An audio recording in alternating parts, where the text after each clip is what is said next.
Media మిత్రులకు మా ప్రత్యేక ధన్యవాదములు. అలాగే మా వైఎస్ఆర్ కుటుంబ సభ్యులకి నా నమస్కారములు.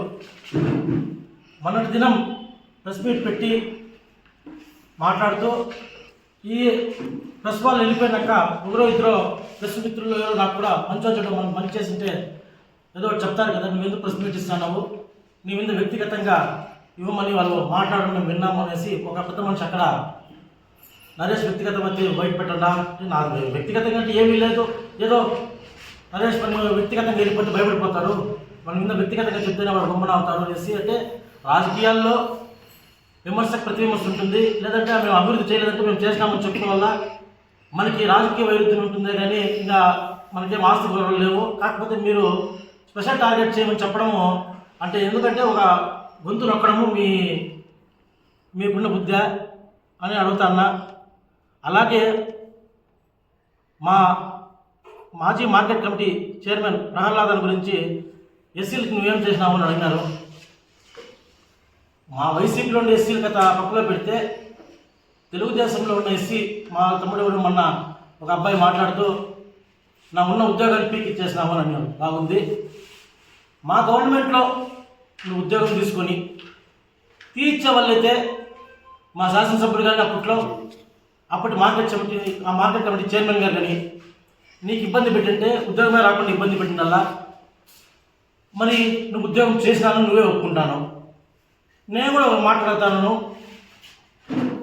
నాకు జరగకనో లేదా నా కష్టంకో అమరణ దగ్గరికి వచ్చి అన్నా నాకు లెటర్ కావాలంటే లెటర్ ఇస్తాను అనుకో, నేను ఆయనతో సఖ్యతగా లేకపోయినా పర్లేదు కానీ ఆయన విరోధిగా మారకూడదు. ఎందుకంటే ఆయన లెటర్ తీసుకుని ఉద్యోగం అయితే ఆయన నాకు ఇబ్బంది పెట్టుకున్నావు అంటే నేను అతని మీద పోవడం తప్పు. మరి నువ్వు మా గవర్నమెంట్లో ఉద్యోగం తీసుకొని మా ఎమ్మెల్యే గారినో లేదా మా పార్టీని దూషించే ప్రెస్ మీట్ కూర్చొని నువ్వు మాట్లాడితే నీకు ఉద్యోగం తీసేస్తారా తీరా? దానికి అధికారులు కూడా అది అధికారులకు తెలిసి అధికారులు తీసే పని. ఇకపోతే ఒక ఆయన ఉన్నాడు గిరణ్ అనేసి, ఆయన గురించి చెప్తాను. ఆయన ఏమన్నాడంటే మా పార్టీ సంస్థాగత మీటింగ్ పెడితే మేమేం మాట్లాడాలో కూడా ఆయన చెప్తాను. పోస్ట్ మార్టం చేసుకొని మేము ఎప్పుడో పోస్ట్ మార్టం 1 వీక్కే చేసేసినామా. ఏమైందంటే ఆ పోస్ట్ మార్టం మేము తెలుసుకునింది అమలు కాని హామీలు, అమలు కాని పథకాలు చెప్పడంలో జగన్ సార్ విఫలమయ్యాడు. ఎందుకంటే జగన్ సార్ చెప్తే చేసే ఉంటే చెప్తాడు, చేయని ఉంటే చెప్పడు. మీలాగా ఇంటికి 18,000, వాళ్ళకి 15,000, నిరుద్యోగులకి 3,000, దొరికినన్ని హామీలు, 50 ఏళ్ళకి బీసీలకి మైనార్టీలకి పెన్షన్లు. ఇప్పుడు ఉండే వాళ్ళకి పెన్షన్లు ఇచ్చి 2 ఏళ్ళు అవుతుంది, కొత్త పెన్షన్లు ఇచ్చి 50 ఏళ్ళకి పెన్షన్లు, ఇవన్నీ చెప్పడంతో జరిగింది. బహుశా ఇంకో విషయం కూడా ఏమంటే గతంలో మీరు 23 సీట్లు వచ్చింది, మాకు ఇప్పుడు 11 సీట్లు వచ్చింది. అప్పుడు జనసేనకి 1 సీట్, అంటే జనసేన పార్టీ అధ్యక్షుడు కూడా ఓడిపోయినారు. ఎందుకంటే విడిపోయి ఉంటే వీళ్ళ బలం వీళ్ళకి ఇప్పటికీ తెలుసు. ఎందుకంటే మనం విడిపోతే జగన్మోహన్ రెడ్డితో గెలవలేమని తెలిసి 3 పార్టీలు ఒకటైనాయి. అందరూ పార్టీలు వీళ్ళకి వాళ్ళ ఓట్లు వాళ్ళకి వీళ్ళ ఓట్లు సహకారంతోనే మీరు గవర్నమెంట్ రూల్ ఫామ్ చేస్తారు. ఎవరిసేపు 11 సీట్లు అని చెప్పేది మానేస్తే ఇంకా బాగుంటుంది నా మనవి. పోతే ఇంకో మాట చెప్పాడు, ఈసారి మేము నిజాయితీగా ఎలక్షన్స్ చేస్తాము. ఎప్పుడు ఎత్తినా ఈ మున్సిపాలిటీ మ్యాచ్ ఎత్తుకుంటే ఒకే ఒక మాట, ఎలకల్లో కౌన్సిలర్లు పేపర్లు చింపేస్తారు. పోతే పోని ఇవన్నీ చెప్తాడు. ఈ రోజున దీనికి ఒక ఫుల్ స్టాప్ పెడదాం. ఆ చింపేసిందో ఎలకలు ఎత్తుకొని పోయిండే కౌన్సిలర్లో 2 మీ దగ్గరే ఉన్నారు, మా అన్నదమ్ములు మా దగ్గర గెలిచి ఆడు ఉన్నారు. వాళ్ళు ఇనామం వస్తాయేమో, వాళ్ళిద్దరు రేపు ప్రెస్ మీట్లో కూర్చొని పెట్టుకొని మేము చెప్తా అనేది హేమంత్ ఒకరోజు నేను పేరు చెప్పేస్తాననేది నువ్వు చెప్పుకునేది ఇవంతా వద్దు. మీ దగ్గరే ఉన్నారు కాబట్టి మళ్ళీ మీరు ఇంకో పని చేస్తారు, వాళ్ళకి మీరు ఏం చేయలేదని చెప్పండి అని చెప్పిస్తారు. అట్టగా ప్రమాణం చేసి మేము ఎక్కడ ₹1 ఎవరికి ఇవ్వకుండా, లేకపోతే మేమిద్దరు ఏమీ చేయలేదు అని చెప్పి వాళ్ళ దగ్గర చెప్పించి మేమిద్దరు కౌన్సిలర్ అయ్యామని చెప్పిస్తే మీరు ఏమి చెప్తారు మేము రెడీ. ఎందుకంటే అప్పుడు తెలుస్తుంది మీకు నిజం. ఎందుకంటే వాళ్ళు మీ దగ్గర ఉన్నారు ఇప్పుడు 2 కౌన్సిలర్లు. ఆ 2 దగ్గర మీరు చెప్పిస్తే బాగుంటుందని నా మనవి. ఇకపోతే ఇంకో విషయం కూడా చెప్పాలా, మా అన్న గిరణ్ కూడా చాలా కష్టాలు పడినాడు. ఎందుకంటే మేము రూలింగ్ ఉన్నప్పుడు కూడా ధైర్యంగా ఎదుర్కొన్నాడు. మేము కూడా ఏమనుకున్నామంటే రూలింగ్ వచ్చినాక ప్రహ్లాదన్నకి మా ఎమ్మెల్యే గౌరవ స్థానం ఇచ్చినాడు, ఎప్పుడూ లేని విధంగా మార్కెట్ కమిటీ చైర్మన్ ఎస్సీలకి ఇచ్చినాడు. ఈయన పడిన కష్టానికి గిరణ్కి కూడా మార్కెట్ కమిటీ చైర్మన్ చేస్తారేమో అనుకుంటే అది తీరా చూస్తే నేను తప్పుగా అనుకోని నేను ఎవరు కించపరచని చెప్పడం లేదు ఈ విషయము. నేనైతే ఎప్పుడైతే ఆల్కుప్పం రాజన్న తెలుగుదేశంలో తిరిగింది కానీ ఎక్కువగా జెండాలు మోసింది కానీ ఎక్కడ చూడాలి. ఎక్కువ కష్టపడిన వ్యక్తులు కాదని చెప్పి ఆయనకి ఇచ్చినారు. నేనైతే దానికి నేనేమనుకున్నా అంటే పోటీగా ఇక్కడ ప్రహ్లాద్ అన్న పోటీగా అక్కడున్న శాసనసభ్యుడు ఇప్పుడు ఈయనకి ఇస్తామనుకున్నారు, ఇవ్వలేదు. అట్లా మేము బాగుపడినామని ఆ రోజు మేము వ్యక్తిగతంగా విమర్శన చేయలేదు. కాబట్టి మాకేమన్నా మీతో రాజకీయ వైరుధ్యం ఉందా కానీ మాకు వ్యక్తిగత వైరుధ్యం లేదు. దయచేసి ఏదన్నా సబ్జెక్ట్ ఉంటే సబ్జెక్ట్ మాట్లాడదాం. మేము ఏదైనా చెప్తే ఒకవేళ మేము ఇది చేయలేదంటే లేదు మేము ఇది చేస్తామని చెప్పండి, కానీ ఎంతసేపు ఈ వ్యక్తిగత విమర్శలు అయితే చేసుకోకూడదని నా మనవి. ఇంకో విషయం ఏమంటే ఆయనే చెప్పాలి గిరణ్ ఇంతటితో మీరు ఆపేయండి అంటే మామూలు ప్రెస్ మీటు మిచ్చేది మీరే, మేము ఆపేది కూడా మీరే డిసైడ్ చేస్తే ఇంకా మాకు అంటే మీరు చెప్పడం ఏమంటే అపోజిషన్ పార్టీ ఉండకూడదనే ఉండాలని అనేది మీ నిర్ణయానికి వదిలేస్తూ సెలవు తీసుకుంటున్నాను. నా పేరు మహేష్, మాది కలగటూరు. నేను ex market committee chairman Prahlad వాళ్ళ భార్య బామార్దని మాట్లాడుతున్నాను. మొన్నటి రోజు మా ఊరు సర్పంచ్ కుమారుడు పరమశివ మాట్లాడుతూ దళితులకి మీరు ఏం చేశారని అడిగినాడు. అందులో నా కలగటూరులో మీరు పుట్టారంటున్నాడు, కలగటూరులో మీరు ఏం చేశారని అడుగుతున్నారు. పరమశివ నువ్వు నేను ఇద్దరు కలిసే ఒక క్లాస్ అటు ఇటుగా కలగటూరు స్కూల్లోనే చదువుకున్నాం, జడ్పీ స్కూల్లో చదువుకున్నాం. జడ్పీ స్కూల్లో గతంలో కాంపౌండ్ ఏ విధంగా ఉండింది, ఇప్పుడు ఏ విధంగా ఉంది? ఎందుకంటే నువ్వు నేను చదువుకున్నావు కాబట్టి దాదాపు అంటే నలగుండ్లు ఉన్నాయి అక్కడ. ఆ నలగుండ్లలో కూడా దాన్ని క్లీన్ చేసి మా మామ జడ్పీటీసీగా ఉన్నప్పుడు ఆయన ఫండ్ ద్వారా ఆ రాళ్ళని క్లీన్ చేసి అక్కడున్న రెడ్లతో మాట్లాడి అక్కడ కాంపౌండ్ వేయడం జరిగింది. ఇదొకటి అభివృద్ధి అంటే. ఇంకోటి కూడా చెప్తాను. మీ ఇంటి ముందర సిమెంట్ రోడ్ వేసినారు, అది కూడా మా మామ జడ్పీటీసీగా ఉన్నప్పుడు సిమెంట్ రోడ్. అది కాలువ కూడా మీ ఇంటి ముందు రీసెంట్గా కట్టినారు. మా మామ మార్కెట్ కమిటీ చైర్మన్గా ఉన్నప్పుడు కాలువ కట్టింది. ఇది అభివృద్ధి. ఇంకోటి కూడా అభివృద్ధి ఇంకా చెప్తాను. మనం దళితులమైనప్పుడు శ్మశానం అందరికీ అవసరం. నువ్వు సర్పంచ్ 5 ఏళ్ళు 2 నెలలు అయిపోతుంది. 5 ఏళ్ళలో ఏ రోజైనా శ్మశానంలో పోయి ఒక చెట్టు మీద నువ్వు చెప్పు, 2 రోజులు జేసీబీ ఫ్రీగా డీజిల్ పోసి ఆ శ్మశానం క్లీన్ చేసుకోమని జేసీబీ పంపించినాడు. నేనే దగ్గర క్లీన్ చేసినా, మీకు ఫోటో కూడా ఇస్తాను. నీకు తెలుదేమో, తెలుసు, కానీ నువ్వే అడిగినావు దీనికైనా బిల్లు పెట్టినేస్తారేమో అనేసి. బిల్లు పెట్టిన సంస్కృతి మాది కాదనైనా, మేము పైపైన ఏంటి ఆ పైపైన కూడా బిల్లు పెట్టుకున్నారు మీరు. ఇదో శ్మశానంలో చెట్లు పెరగడానికి ఫ్రీగా జేసీబీ ఇచ్చింది. నువ్వు జేసీబీ గురించి మాట్లాడినావు నిన్న. మీ బండి ఏమన్నా ఏందో లోడుతుంది అన్నాడు. కలవటూరులోకి పోయి పలానా వాళ్ళ బండి పలానా పని ఏం చేస్తుందంటే అది పలానా బండి అంటాడు. నువ్వు చెప్పిన మాటే, ఆ మాట మీద నేను చెప్పను. ఆ బండి పలానా బండి అబ్బా పలానాతో ఉందింటాడు. ఆ పలానాతో అయింది, పలానా బండి ఏది నీకు తెలుసు నాకు తెలుసు. ఆ మాట నీకు తెలుసు కాబట్టి నువ్వు మాట్లాడేసినావు మాట. ఇంకోటి మన ఊళ్ళో వైస్ సర్పంచ్ రాజారెడ్డి గారు వాళ్ళ ఇంటి ముందర సిమెంట్ రోడ్ అయింది కూడా మన గవర్నమెంట్లో. అంటే మీ గవర్నమెంట్ కాదు, నేనా మా కాంగ్రెస్ గవర్నమెంట్, అప్పుడు కాంగ్రెస్ గవర్నమెంట్లో మా మామ జడ్పీటీసీగా ఉండింది అప్పుడు. దాన్ని వేస్తే కూడా మా పైన కేసు పెట్టిన నోటీస్ పంపించినారు, లాయర్ నోటీసు. ఎవరు మళ్ళీ రాజారెడ్డి ఏమన్నా మా ఇంటి ముందు రోడ్డు వేసినాడు అనేసి. రోడ్డు వేసి కూడా కేసు మా మీద నోటీస్ పంపించింది. ఆయన అప్పుడు నా పేరు మీదనే రోడ్డు కూడా చేసింది, మా పెద్ద చేయింది కూడా, మా మామ పేరు మీద జడ్పీటీసీ మనం చేయింది. ఇట్లా లాయర్ నోటీస్ పంపించినారు. కలవటూరులో మోస్ట్ సీనియర్ లీడర్ అబ్దుల్ మామ వాళ్ళ ఇంటి ముందర రోడ్డు వేయింది కూడా మామే అయింది. నీ ఇలా అశ్వత్ నారాయణ రెడ్డి సర్పంచ్గా ఉన్నప్పుడు బండ్లే ఉండింది, అది నడిలో బండ మాత్రమే ఉంది ఇక్కడ, కానీ బండ్లు లేవు. ఆ బండ్ల పైన సిమెంట్ రోడ్డు ఏమి చూపించింది మా మామ జడ్పీటీసీగా ఉన్నప్పుడేనైనా సిమెంట్ రోడ్డు అంతా వేసింది. ఏ ఒక్కరు సిమెంట్ రోడ్డు అయింది పాప ఎవరు పోలా. ఆ పక్క వేసుకోవటం శ్రీనివాస నాయుడు కన్నా. ఇంకోటి డామ్ గురించి మాట్లాడినావు, ఇసుక గురించి మాట్లాడినావు. ఇది నేను మాట్లాడతా. ఎందుకంటే కలవటూరులో డ్యాంలో 2.5 అడుగు శ్రీనివాస నాయుడు వర్క్ చేసినాడు. అందరూ గ్రామస్తులు సంతకాలు పెట్టినారు, వర్క్ చేసినాడు, 2 అడుగులు పెంచినాడు. కింద లెవెల్లో డామ్ పెంచితే పై లెవెల్ కూడా పెంచాల. అప్పుడేమంటే నీళ్లు నిలుస్తాయి.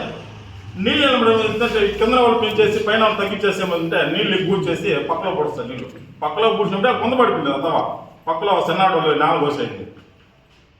ఇది ఇంకోటి కూడా, ఈ నీళ్ళు ఎట్లా వచ్చినా కూడా అది కూడా చెప్తాను నేను. ఉయ్యాల చెరువు ఒకటి ఉంది పెద్దపంజాల మండలంలో. అది ఎట్లా దిగిపోయింది అనేది పెద్దపంజాల మండలం అడిగితే నాయకులు అయితే కూడా చెప్పేస్తాను నీకు.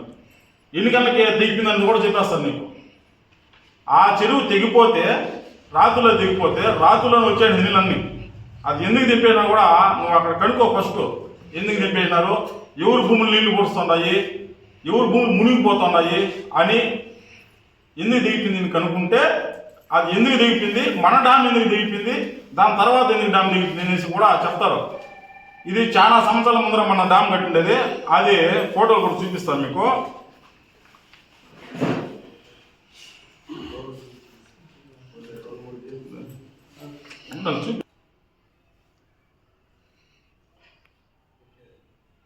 ఇది డ్యామ్, మా ఊరి దగ్గర డ్యామ్ నా ఇది.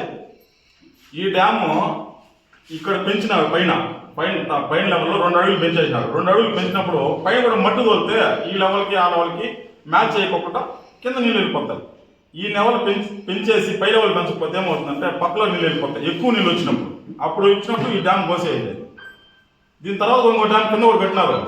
ఈ డ్యామ్ అంత నిలిచింది నేనా, దాని ఆకాల కింద ఉన్న డ్యాము మొత్తం ఊడ్చింది మొత్తం. అది కొత్త డ్యామ్ కట్టినట్టున్నారు మీ నాయకులు. అది కూడా వద్దులే, మళ్ళీ వేరే ఏదవుతుంది. కాకపోతే ఏమంటే అభివృద్ధి అనేది చేయింది కలగటూరులో మా కుటుంబం కూడా నేను చెప్తాను. నేను మా కుటుంబమే చేయింది. లేదు నీ కుటుంబమో లేదు ఇంకోటి కుటుంబమో చేయంటే నేను పిలుస్తాను డైరెక్ట్గా కలగటూరులో కూర్చో పలానా పని ఊరు చేయింది అడగదాం. అర్థమవుతుందా? నువ్వు ఇక్కడ ప్రెస్ మీట్ పెట్టేసి సాయంత్రం మీద పోలీసులు పంపించేసి ఊర్లోకి ఎవడు భయపడిపోవడం పోలీసులు అంటే. నీకు కోర్టు తెలుసు, నాకు కోర్టు తెలుసు. ఇప్పుడు కోర్టు అయిపోయింది, రేపు మొత్తం పోతారు. అవన్నీ అర్థం చేసుకుంటే బాగుంటుంది. నేనా ఊరికే నువ్వు మాట్లాడేసి స్థాయి నుంచి మాట్లాడకూడదు. నా స్థాయి ఏమి, నీ స్థాయి ఏమి, వాళ్ళ స్థాయి ఏమి, ఇంకో స్థాయి ఏమి తెలుసుకోవాలా. తెలుసుకొని మాట్లాడు. ఎందుకంటే ఇది పెద్దవాళ్ళతో వ్యవహారము, రాజకీయం చదరంగా మారుతుంది. ఇప్పుడు నువ్వు గెలిచినా రేపు నేను గెలిచినా అట్లుంటాయి కథలు. దీని తర్వాత ఇంకోటన్నా మా మామ డైరెక్ట్గా సోమశేఖర్ గౌడ్ గురించి మాట్లాడినారు. సోమశేఖర్ గౌడు మాట్లాడితే మా మామ మాట్లాడారు, మీరు మాట్లాడరు. నీ పేరు పెట్టి మాట్లాడరు మా మామ, మీరు మాట్లాడరు. అంతేగాని ఇక్కడ ఎందుకు దళితులనే ముందర పెడతారా మీరు? అంటే మీరు కుల రాజకీయం చేస్తున్నారా? మీరు కులాన్ని ముందర పెడుతున్నారా? మీరు ఇంకా ఎన్నాళ్ళ కాలంలో మేము భరించాలి? మేము ఇట్లా అన్నీ కులాలు పద్ధతి కాదు ఇదంతా. మీరు మాట్లాడితే మీ గౌరవ సమాజం గురించి మాట్లాడేది ఎవరన్నా ఊరినే ఏం లేదా? ఎవరు మండలంలో మీ ఇష్టంగా మాట్లాడతారా? దళితుల గురించి దళితుల కోసం ఉంటే దళితులే మాట్లాడాలా ఇవన్నీ? ఇంకో విషయం మాట్లాడినారు వేరే ఆయన క్యాస్ట్ ఎవరైనా మాట్లాడచ్చు కదా. ఎవరు ఎందుకన్నా మాట్లాడి దళితుల కింద వచ్చేది కదవా. దళితులు ఏం తక్కువ వాళ్ళు కాదు. నేనా మేము ఎట్లంటే ఒక నిమిషం ఉన్నా నేను మాట్లాడాలి విషయము. బాధ అనిపిస్తుంది. దళితులు ఎట్లా అంటే సొంత అన్ననైనా ఎట్లా అంటే ఒక పాట ఉంది, పల్లె వెలుగు అనేసి ఒక పాట వచ్చింది. ఎట్లా అంటే అన్నదమ్ములు కానీ కక్షి కట్టేస్తే సంపూర్ణ కూడా సిద్ధమైపోతారు. మనం మా జాతిలో ఎట్లుందో వేరే విషయం. కానీ కుల రాజకీయాలు చేయొద్దండ. దమ్ముంటే సవాల్కి ప్రతి సవాల్ మీరే మాట్లాడుకోవాలి. కానీ మాట్లాడితే కులాలను పంపించే కులాల గురించి మాట్లాడేది, కులాలను రచ్చగొట్టేది, మేము సైలెంట్గా ఉండిపోతాం అనేది అవద్దు. ఇప్పటికైనా మీ కుల రాజకీయం తగ్గిస్తే చాలా బాగుంటుంది. అందరికీ నమస్కారం. మీడియా మిత్రులందరికీ, మీడియా అన్నగారికి మరియు మా వైసీపీ నాయకులందరికీ నాకు ప్రత్యేక ధన్యవాదాలు. గంగవరం సర్పంచ్ తనయుడిగా నా పేరు రెడ్డి ప్రసాద్. మొన్నటి రోజు వారు సక్రమంగా అక్రమంగా అనే ఒక మాట చెప్పినారు. సక్రమంగా ఎట్లా వస్తుంది, అక్రమంగా ఎట్లా వస్తుంది, దాని గురించి నేను మాట్లాడదలుచుకున్నాను. సక్రమంగా అంటే ఇది మా సక్రమము వంశపారపరంగా వచ్చింది అని ఆయనే చెప్పినారు. ఎక్స్ సర్పంచ్ మురళి ఆయన.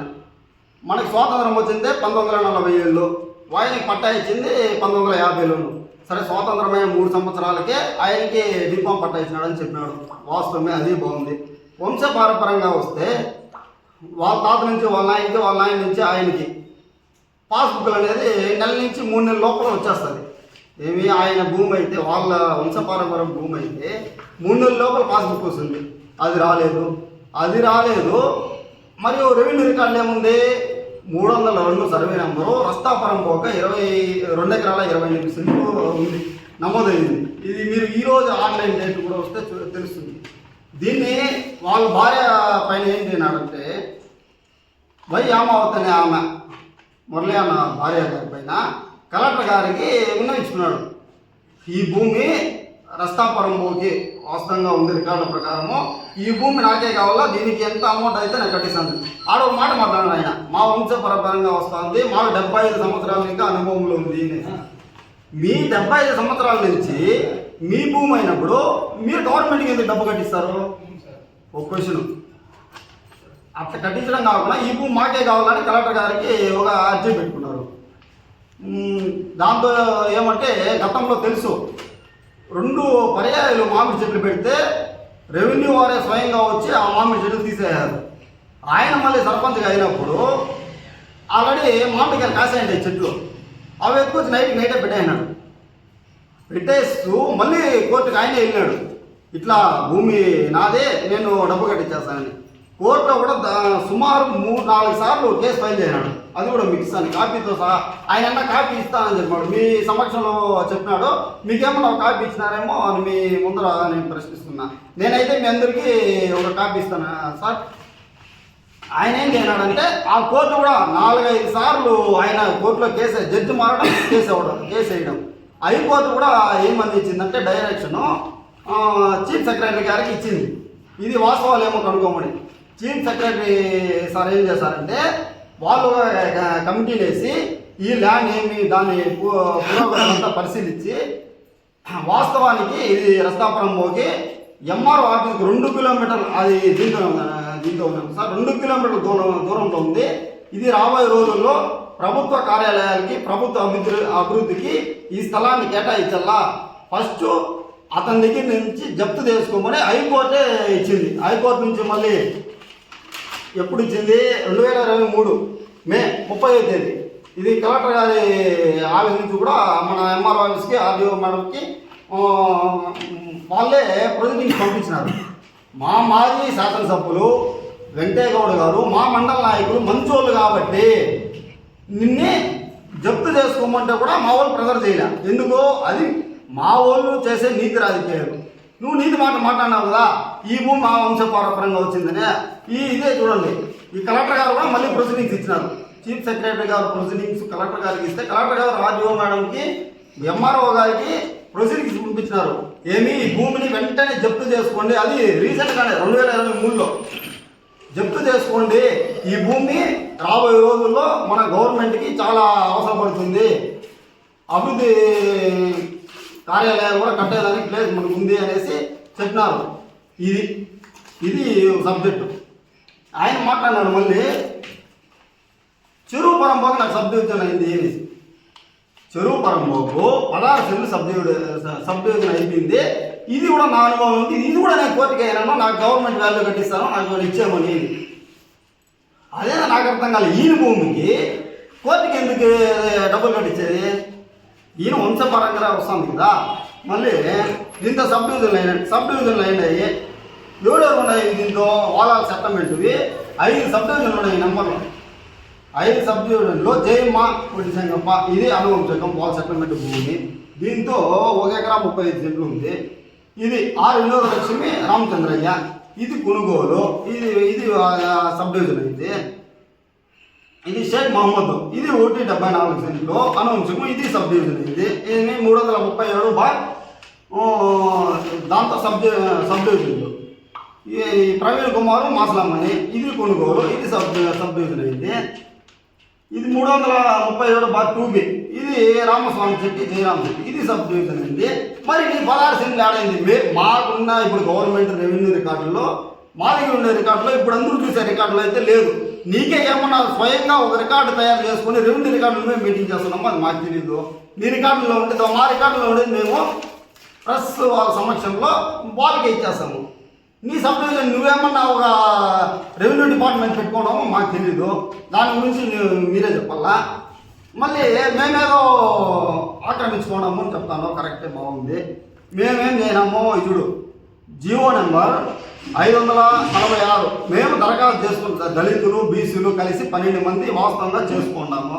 దరఖాస్తు చేసుకుంటే రెవెన్యూ లాగిన్లో పోతే ఫస్ట్ విఆర్ఓ గారు అప్రూవల్ చేయాల, ఆర్ఐ గారు అప్రూవల్ చేయాల, తర్వాత ఎంఆర్ఓ గారు పరిశీలించి అప్రూవల్ చేస్తారు. ఏమి 30 నుంచి 40 రోజుల గడువు సమయంలో. వాస్తవమే అండి, మేము అప్లై చేసుకున్నాం. మేమేం నీ మాదిరి అక్రమంగా, ఇది అక్రమం అంటే ఏమి కలెక్టర్ గారు, చీఫ్ సెక్రటరీ గారు విత్ సీలు ప్రొసీడింగ్స్ ఉంటే కూడా నీది జప్తు చేసుకోలే. ఇది అక్రమం అంటే. మేము సక్రమంగా అంటే విఆర్ఓ గారు, ఆర్ఐ గారు, ఎంఆర్ఓ గారు ప్రొసీడింగ్స్ ఇచ్చి వాళ్ళు యాక్సెప్ట్ చేసి మాకు జీవో నెంబర్తో సహా మీరు మొన్నటి రోజు మాట్లాడినారు. ఈ పట్టాలు చూపించి, ఈ పట్టాలు యాక్టివ్ వచ్చినాయి మీకు. మీరు ఆన్లైన్లో కొడితేనే కదా వచ్చినాయి. మేము ఆఫ్లైన్లో ఇది మేము పిన్ పేపర్తో రాసుకుంటాం కాదు కదండి. ఇది సక్రమం కాదా, అక్రమమా? అంటే గవర్నమెంటు రాజముద్ర వేసి వాళ్ళు గుర్తుతో జీవో నెంబర్తో సహా ఇచ్చింది. మాకెంత ఇచ్చింది? 2 సెంట్లు ఇచ్చింది. అంటే ఇది అక్రమం అంటారు. అంటే మీరు చెరువు పరంబోకులు, మళ్ళీ వచ్చిందన్న రస్తా పరంబోకులు ఎకరాలు సుమారు 2.5 ఎకరా, 16 సెంట్లు మొత్తం ఒక 2.25 సెంట్లు ఎకరాన్ని ఆక్రమించుకుంటే అది సక్రమం అంటారా మీరు? అంటే సక్రమానికి అక్రమానికి మీకు తేడా తెలీదా? మేము సక్రమంగా జీవో ప్రకారము రెవెన్యూ అధికారులు మాకు ఇచ్చినారు. మేము వాస్తవమే అండి, దళితులు బీసీలు కలిసి 12 మంది చేసుకున్నాం. మాకేదో 2.5 సెంట్లు ఇచ్చినారు. అది మీకు కూడా తెలుసు కదా. ఇది అక్రమం అంటారా? అంటే రైటర్గా గవర్నమెంట్ ఇస్తే ఇది అక్రమము, లేకుంటే సక్రమం ఇది కాదు. ఇంకోటి నిన్న మనోళ్ళు మాట్లాడినారు, పోలీస్ స్టేషన్లో అడిగితే వాళ్ళే చెప్తారు మా ప్రభుత్వంలో కేసులు పెట్టారా లేదా అని.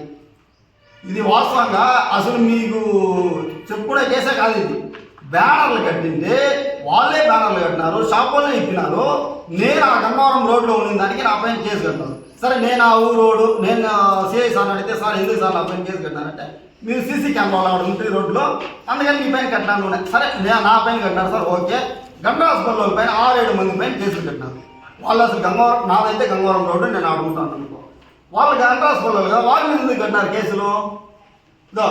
రీసెంట్గా ఇప్పుడు డిసెంబర్ 24, 2025 మేము పాస్పోర్ట్ వెరిఫికేషన్ కన్నా వస్తే నా మీద కేసు ఉందని ఇచ్చిన రిపోర్ట్ మా గంగవరం పోలీస్ స్టేషన్లో. అంటే ఇది బ్యానర్లు మేము చెప్పినా మీరు కేసులు కట్టేదా? మీరు వీడియో ఉంది, వీడియో గంగవరం రోడ్లో అవునండి, మా ఊరికి పోయే రోడ్డు అది.